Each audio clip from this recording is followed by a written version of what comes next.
Assalamualaikum warahmatullahi wabarakatuh. Ketemu lagi dengan saya Rizal. Hari ini kita akan membahas mengenai beberapa pertanyaan yang muncul yang muncul kok ya, yang diberikan teman-teman peserta saat di training production planning. Ya kan ada tuh ya training production planning setiap bulan insya Allah rutin.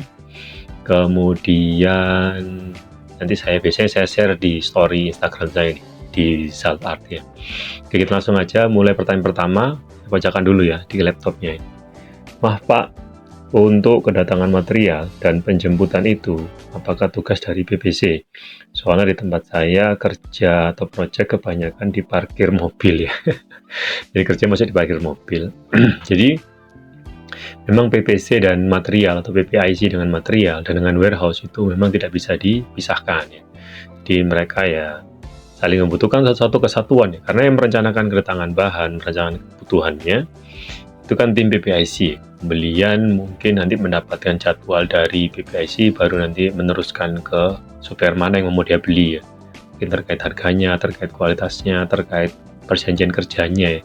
Nanti mereka baru menfeedback dalam bentuk jadwal. Nah karena ini bahan-bahan ini juga harus kita monitor ya, sehingga PPC ya, setiap hari memang harus melakukan cross check ya, apakah permintaan dia itu sudah dibelikan bahan oleh pembelian, apakah yang sudah dibelikan maksudnya sudah di feedback dengan jadwal ya, apakah jadwal itu sudah datang beneran. Jadi setiap pagi dia harus cocokin nih antara jadwal yang diberikan oleh pembelian dengan realisasi kedatangannya. Nah, apalagi kerja project mungkin ya yang di sini pertanyaannya. Kerja project itu kan memang ada durasi waktunya ya, ada step-stepnya, nggak bisa diganti nih produknya kalau bahan baku atau bahan kemasnya atau bahan apa yang nggak datang ya berhenti, dan efeknya ke proses berikutnya bisa jadi terlambat. Sehingga mungkin kenapa kok PPC-nya, plannernya harus nyanggung mungkin di tempat parkiran atau dia mengatur armada penjemputannya ya. Nah, memang bisa jadi seperti itu ya. Dan juga kadang-kadang di perusahaan di beberapa tempat terkait job desk tiap departemen ya bisa beda-beda. Siapa tahu di sana PPC dapat job desk itu ya nggak apa-apa juga sih ya, karena kan itu kan hak dan kebutuhan dari setiap perusahaan ya, bisa berbeda-beda kebutuhannya. Job desknya seperti itu. Oke, itu jawaban saya, mudah-mudahan membantu. Sekarang kita ke pertanyaan kedua. Izin bertanya, perbedaan fulfillment dan PPIC bagaimana? Nah, fulfillment itu suatu performa ataupun suatu penilaian ya. Jadi menilai, memfulfill atau merealisasikan orderan, fulfill. Nah, salah satu tugasnya PPIC juga kan fulfillment ya, merealisasikan orderan ya, dengan cara membuat rencana produksi dan menyediakan finish good. Nanti finish good tersedia baru nanti dia info ke tim delivery atau tim distribusi untuk segera mengirimkannya barangnya ready. Kalau barangnya nggak ready ya nggak bisa tuh ya dikirim. Kemudian gimana caranya supaya barang selalu ready ya, perencanaannya harus baik, bahan bakunya juga harus ready, perencanaan yang 2 mingguan 3 mingguan baik finish good maupun bahan juga harus dibuatin dengan benar. Jadi memang WPS itu suatu departemen, mungkin kalau fulfillment itu suatu departemen juga. Nah ini bisa jadi mungkin tugasnya agak lebih menyempit ya kan fulfillment, tapi fulfillment adalah salah satu job atau aktivitas dari tim PPS. Oke, sekarang ke pertanyaan ketiga. Malam Pak, kalau laporan PPS itu biasanya dalam bentuk apa ya? Apakah ada laporan progres ataupun bagaimana? Ya setiap laporan itu ya beda-beda sih ya. Maksudnya kalau laporannya masih belum selesai ya nanti maksudnya progres ya, misal kita dapat project apa atau laporannya sebulanan ini baru dilaporin mingguan kan masih progres ya, belum selesai. Ini tinggal kita gimana caranya bisa merealisasikan tepat waktu. Kalau sudah selesai due date-nya, sudah melewati batas waktunya ya nanti laporan hasilnya seperti apa, pengerjaan pekerjaannya, semua seperti itu sih ya, bentuk-bentuk reportingnya ya di semua departemennya. Kemudian menjawab pertanyaan yang tadi. Oke, pertanyaan berikutnya. Menurut Anda, overtime itu diperlukan atau tidak? Pengalaman saya bekerja, stigma overtime selalu berbeda-beda. Kadang dianggap sebagai over budget yang sangat membebani, terkadang dianggap sebagai nyicil target untuk besok.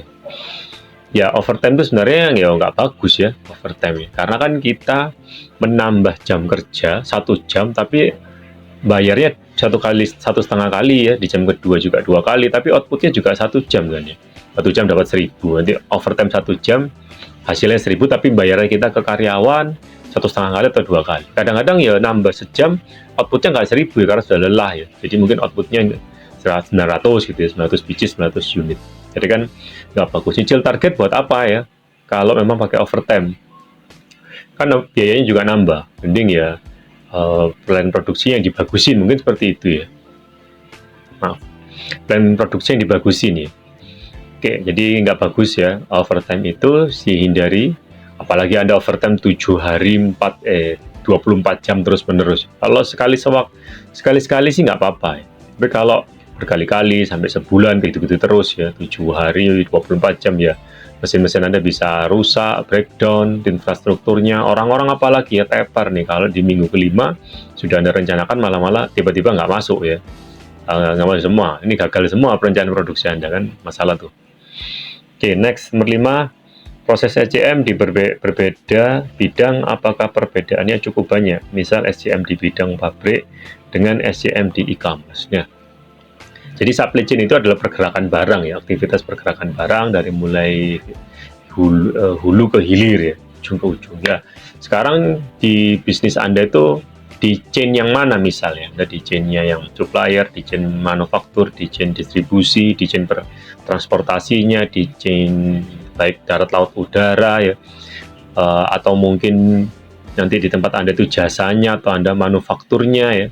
Nah, ini kan bisa beda-beda aktivitasnya ya, atau mungkin Anda di B2B atau mungkin Anda di B2C ya. Jadi kalau Anda sudah mengetahui di bisnis apa saya sekarang ya, jadi kalau sudah tahu seperti itu, kita bisa merencanakan operation saya seperti apa. Apakah saya harus memproduksi dulu ya, baru nanti saya jualin, atau saya nunggu orderan, nah, baru nanti saya buatin, atau nanti saya sudah siapin semi finish, baru nanti kalau ada pesanan baru nanti saya rakit langsung selesai cepet ya.